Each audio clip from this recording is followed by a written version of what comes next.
বন্ধুরা, ইতিমধ্যে আমরা জেনে গিয়েছি যে সরলছন্দিত স্পন্দনের গতিপথটা হয় সাইন থিটার মতো। অর্থাৎ আমরা যদি এইরকম একটা গ্রাফ আঁকার চেষ্টা করি, অর্থাৎ এই বরাবর থাকবে টি আর এটা হচ্ছে সরলছন্দিত স্পন্দনের সরণ, তাহলে গ্রাফটা হয় ঠিক এই রকম দেখতে। তো এটা তো আমরা গ্রাফের মাধ্যমে বুঝেছি, একটা সেলাই মেশিনের আলোর ছায়ার উপর দিয়ে করেছি, এই জিনিসটা সেভাবে প্রমাণ করতে পেরেছি। কিন্তু গাণিতিকভাবে কি সম্ভব? তা আমাদের বন্ধুটা এইটাই প্রশ্ন করছে, একটু গাণিতিকভাবে করে দেখাতে বলেছে। চলো আমরা সেটা একটু গাণিতিকভাবে প্রমাণ করি। কীরকম জিনিসটা চলো দেখি। এটা একটা বৃত্ত, অর্থাৎ ওই ধরো সেলাই মেশিনটাই। তো এইখানে ধরো আমাদের সেই হ্যান্ডেলটা রয়েছে। তো হ্যান্ডেলটাকে যদি আমরা ঠিক এখান থেকে এখানে নিয়ে আসি, সে প্রমাণ করতে বলেছে যে ছায়াটা না দিয়ে শুধুমাত্রই গাণিতিকভাবে এই জিনিসটাকে প্রমাণ করা যে এর গতিপথটা সাইন থিটার মতো। কীরকম? তো চলো আমরা একটু চেষ্টা করি। তো এটা একটা বৃত্তাকার যেহেতু গতি আমরা কল্পনা করছি বা সরলছন্দিত স্পন্দন যাই বলি না কেন, তাহলে এই বৃত্তের কেন্দ্র থেকে এই জায়গাটুকু একটু যোগ করে ফেলি। তারপরে আবার সে এই বরাবর আমরা একটি লম্ব টানার চেষ্টা করি। তাহলে এই রকম একটা ঘটনা দাঁড়িয়ে গেল। ঠিক এইখান থেকে আমরা আরেকটা লম্ব টানি এবং এই দুটো বিন্দু যোগ করে ফেলি। একটু নাম দিয়ে দিই। ধরা যাক এখানে যে অবস্থান ছিল সেটা হচ্ছে তার এ অবস্থান, এটা হচ্ছে বি অবস্থান, এটা হচ্ছে তার কেন্দ্র ও। এখান থেকে সে ডি পর্যন্ত এসেছে। অর্থাৎ দেখো এ থেকে বিতে যখন গেছে তার আসলে রৈখিক সরণ কতটুকু হয়েছে।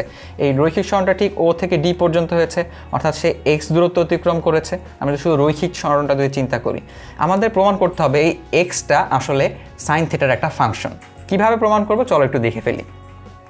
দেখা যায় ধরো আমরা এ থেকে বি পর্যন্ত আসতে সে কেন্দ্রের সাথে থিটা কোণ উৎপন্ন করেছে। তাহলে চিন্তা করো এই দুটি যেহেতু ওডি এর উপর লম্ব, অর্থাৎ এ ও আর বিডি, তাহলে বলতে পারি এরা পরস্পর সমান্তরাল। এই কোণটাও তাহলে কি হবে? থিটা কোণ। কারণ কি? একান্তর কোণ। এখন দেখো ত্রিভুজ ও বিডিতে তোমরা দেখতেই পাচ্ছ যে এটা যদি থিটা হয় অবশ্যই এই ওডিটা কি হবে? লম্ব। আর আমরা জানি এটা যদি লম্ব হয় তাহলে ওবি কি হবে? অতিভুজ। তাহলে আমরা লিখতে পারি OD by OB equals to sine theta. কারণ কি? লম্ব বাই অতিভুজ হচ্ছে ত্রিকোণমিতিক সাইন থিটার অনুপাতকে বোঝানো হয়। তাহলে দেখো ওডি জিনিসটা কি? এটা রৈখিক সরণ এক্স। আর আমরা দেখতে পাচ্ছি ওবি, ওবিটা কি হতে পারে? ওবি হচ্ছে বৃত্তের ব্যাসার্ধ, অর্থাৎ এটা সর্বোচ্চ কত দূরে যেতে পারছে। তাহলে আমরা এটা বিস্তার হিসাবে ধরতে পারি। আমরা ধরো এটাকে ধরলাম, এখানে ধরে নিলাম এ, ধরো এটাকে এই নামটা তাহলে একটু পরিবর্তন করতে হতো, আমরা এটাকে নাম ধরলাম পি। তাহলে এখন জিনিস চিন্তা করো, এই ওডি এর জায়গায় আমরা এক্স বসাতে পারি, তাহলে ওবি এর জায়গায় কি বসাতে পারি? এ। তাহলে দেখো সাইন থিটা এখানে বসিয়ে দিলাম। তাহলে দেখো সরণ, অর্থাৎ যে রৈখিক সরণ এক্স ইকুয়ালস টু আমাদের ফর্মুলাটা দাঁড়ালো এ সাইন থিটা। বুঝতে পারছো যে এই যে রৈখিক সরণ সেটা সবসময় কিসের ফাংশন মেপে চলে? সেটা হচ্ছে সাইন থিটার ফাংশন মেনে চলে। এখানে এ জিনিসটা কি বোঝায়? এই জিনিসটা হচ্ছে সে সর্বোচ্চ বিস্তারটা কত হতে পারে। অর্থাৎ এটা ধরো আরও যদি বড় বৃত্ত হতো তাহলে এর মান বাড়তো, ছোট বৃত্ত হলে এর মান কমতো। এইরকম যে এখানে সর্বোচ্চ দূরত্ব যত দূর সে যাবে সেটা হচ্ছে তার বিস্তার। এটা নিয়ে আমরা একটু পরেও কথা বলবো। তাহলে সে আমাদের এই বন্ধুটি প্রশ্ন আছে, ঠিক আছে এখন তো বুঝলাম এটা সাইন থিটার অনুপাত। সে আরেকটা ঘটনা দিল, বললো যে ধরো বস্তুটা এইখানে ছিল, আমরা তো একদম লম্ব বরাবর ধরেছি। তো সে বললো যে না, এখন সে লম্বের সাথে আগে থেকেই ডেল্টা কোণে ছিল।